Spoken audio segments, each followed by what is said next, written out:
네, 여러분 안녕하세요. 반갑습니다. 오늘은 다시 성경으로 사무엘상 12장부터 17장까지의 이야기를 다루려고 합니다. 이스라엘의 왕이 세워졌습니다. 사울 왕입니다. 그가 초대 왕인데요. 이제 오늘 본문은 그 사울 왕으로부터 이제 다윗 왕으로 넘어가는 그러한 성경의 이야기를 통해서 하나님 앞에 버림받음 그리고 하나님의 새로운 선택이라고 하는 주제로 말씀을 나누어 보고자 합니다. 먼저 사무엘상 12장의 이야기는 사무엘의 마지막 고별사입니다. 성경은 큰 인물들이 항상 고별사를 하게 되는데요. 예를 들면 모세 같은 경우는 신명기에서 고별사를, 여호수아는 여호수아에서 해서 그의 마지막 고별사를 남기게 됩니다. 오늘 12장의 얘기는 이제 사무엘이 사사로서의 생을 마치면서 이제 고별사를 하는 내용이 여기에 등장하고 있습니다. 그는 평생 사사로 있으면서 내가 여러분의 것을 탐하거나 가진 것이 없이 내가 떳떳하게 평생을 사사로 살았다라고 하는 것을 설명을 합니다. 그러므로 이제 나는 이것을 정리하게 되고 이제 하나님께서 왕을 세우셨기 때문에 그 왕의 이야기를 경청하라고 이야기를 합니다. 그러면서 그 왕이 하나님을 따르면 좋겠지만 만약 하나님을 거역하게 되면 하나님으로부터 버림받게 될 것을 이야기하게 됩니다. 그러면서 너희는 하나님 앞에 바른 삶으로 죄악된 것들을 멀리하는 것으로 나아가라고 이야기합니다. 그런데 너희가 왕 자체를 구한 것이 그리 좋은 일이 아니며 이것 자체가 죄악이라고 말합니다. 그래서 하나님의 우레와 비를 내리는 것들을 그 앞에서 바로 보여주게 됩니다. 이를 통해서 하나님과 사무엘을 두려워했다. 이런 이야기를 기록하게 됩니다. 여러분 평생 흔들림 없이 신앙을 지킨다는 것, 그리고 평생 흔들림 없이 소명을 따라간다는 것, 그것이 얼마나 대단한 일인가, 그것을 보여주는 일을 여기서 설명을 하고 있습니다. 또한 결정적으로 하나님을 의지하는 자의 권위, 그것이 무엇인가도 설명하는 것이 12장의 내용입니다. 이제 사무엘상 13장으로 넘어가면요. 사울왕이 왕이 된 이후에 두 번째 해가 되었습니다. 그들이 또다시 전쟁을 치르게 되는데 이것이 블레셋과의 전쟁이었습니다. 그들은 암몬과의 전쟁에서 이미 승리를 거둔 경험이 있었죠. 그런데 이번은 블레셋이 공격이 왔는데 바다의 모래와 같이 굉장히 많은 수의 사람들이 찾아왔고 결국 그들은 떨기 시작하고 흩어지기 시작합니다. 사울은 이것을 보고 사무엘이 와서 제사를 드리는 것을 더 견딜 수 있는 시간이 없었습니다. 그래서 그가 번제를 직접 하나님께 드리게 됩니다. 이후에 사무엘이 도착하죠. 그는 이야기를 듣습니다. 사울은 부득이하게 제사를 드렸다고 말하지만 사무엘은 왕이 명령을 어기게 되고 하나님을 버렸다. 이렇게 설명을 하게 됩니다. 결국 하나님이 당신을 버린다라고 이야기를 하게 됩니다. 그러면서 이 전쟁에 대한 이야기를 이제 보여주고 있는데요. 마치 사울의 삶을 보면 저무는 해와 같습니다. 근데 문제는 너무 빠릅니다. 그가 겸손했고 그가 하나님의 소명 앞에서 일을 시작했는지 얼마 되지 않았습니다. 그러나 그가 너무나 빨리 변해가는 모습을 오늘 성경을 통해 보게 됩니다. 인간은 얼마나 빨리 타락할 수 있는지, 인간은 얼마나 빨리 하나님을 버릴 수 있는가, 이것을 보여주는 내용이 13장의 내용입니다. 사무엘상 14장으로 갑니다. 이제 전쟁이 계속됩니다. 사울의 아들 요나단이 블레셋을 습격하게 됩니다. 요나단의 믿음은 6절에 등장하는데요. 여호와의 구원은 사람이 많고 적음에 달리지 아니하였느니라. 그들은 들어갑니다. 숫자가 적었고 자기의 종과 함께 들어가지만 블레셋을 휘저어 놓습니다. 블레셋은 이들로 인해서 큰 떨림을 경험했다. 이렇게 기록합니다. 사울왕은 블레셋이 우왕좌왕하는 것을 보게 됩니다. 그리고 이스라엘이 공격을 하게 됩니다. 그런데 여기서 사울왕이 어처구니 없는 맹세를 하나 하게 되죠. 너희가 다 이들을 치기까지 어떤 것도 먹어서는 안 된다. 이렇게 됩니다. 이것 때문에 백성들이 너무 배가 고프니까 무엇인가를 잡아서 피채 먹는 경험도 하게 되고요. 또 이 맹세를 듣지 못한 요나단은 꿀을 찍어 먹는 일도 경험하게 됩니다. 결국 블레셋을 추격하다가 하나님의 뜻을 묻는데 하나님이 군에서 문제가 생겼음을 이야기를 해주십니다. 근데 그 문제가 누구였냐? 요나단이었습니다. 왜냐하면 이 먹는 문제 때문에 맹세를 어긴 것이 생겼습니다. 그래서 그를 죽여야 하는가? 그러나 백성들은 탄원하여서 요나단을 살렸다라고 하는 내용입니다.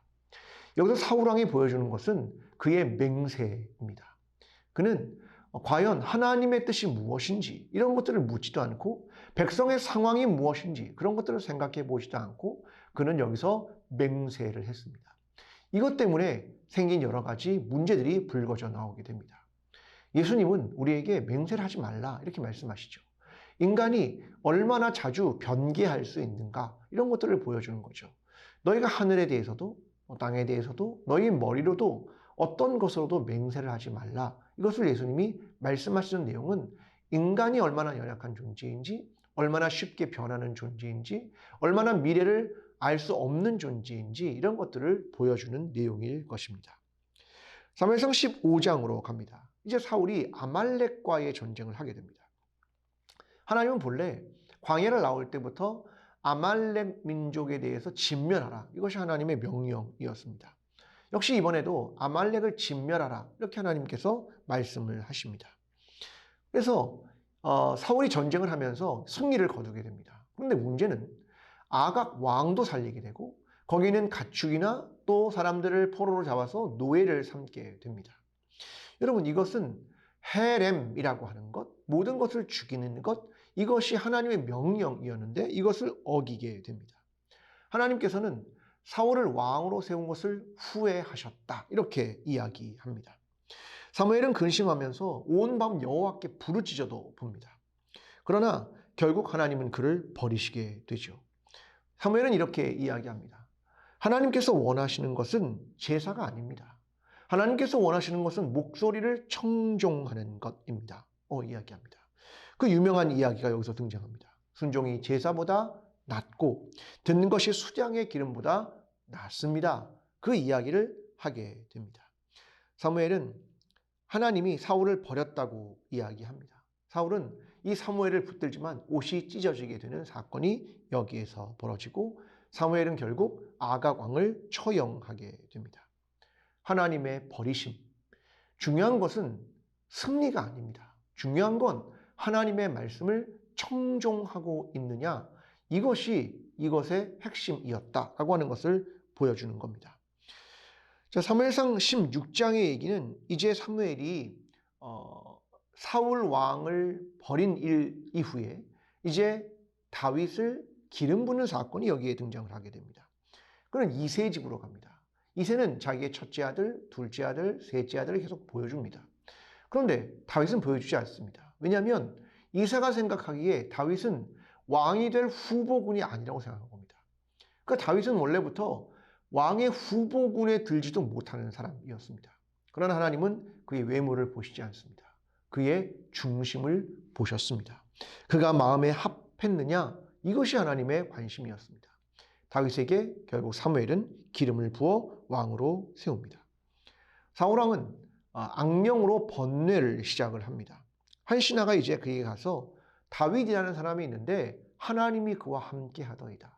그가 수금을 타면 악령이 쫓아 나아가게 되는 것들을 경험했다는 이야기를 기록합니다.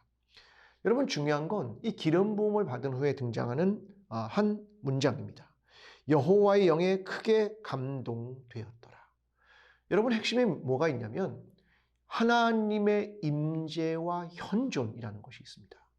심지어는 그것이 성막이라 하여도 거기에 하나님의 임재와 현존이 빠져버린 성막은 결국 껍데기입니다. 그건 아무것도 아니다. 사울왕이 왕이더라도 하나님의 임재와 현존이 떠난 왕은 아무것도 아니다. 그것을 성경이 보여주고 있다는 것입니다.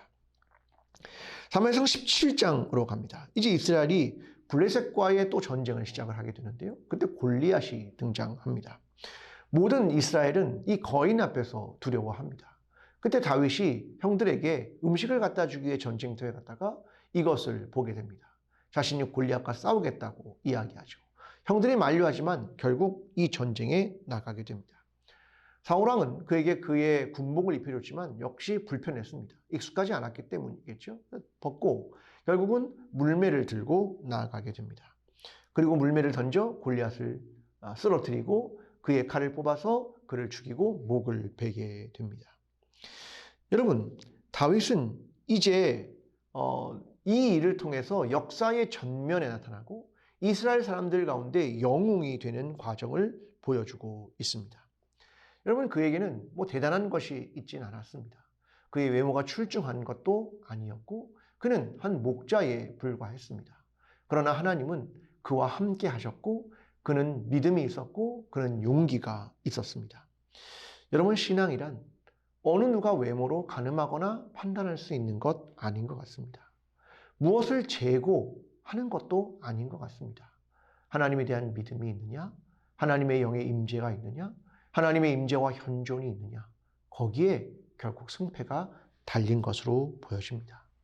저와 여러분의 삶이 오늘 우리의 상황이 쉽지 않고 오늘 우리가 어떠한 대단한 것들을 가지고 있지 않을지라도 하나님이 우리와 함께 하심, 그리고 내가 하나님의 말씀에 순종하고 경청하는 삶, 이것으로 나아가므로 하나님께서 우리와 함께 하심을 경험하고 하나님의 동행하심으로 승리하는 삶을 살게 되는 저와 여러분의 삶이 되기를 간절히 기도합니다. 이번 한 주간도 주님과 동행하시길 바랍니다. 감사합니다.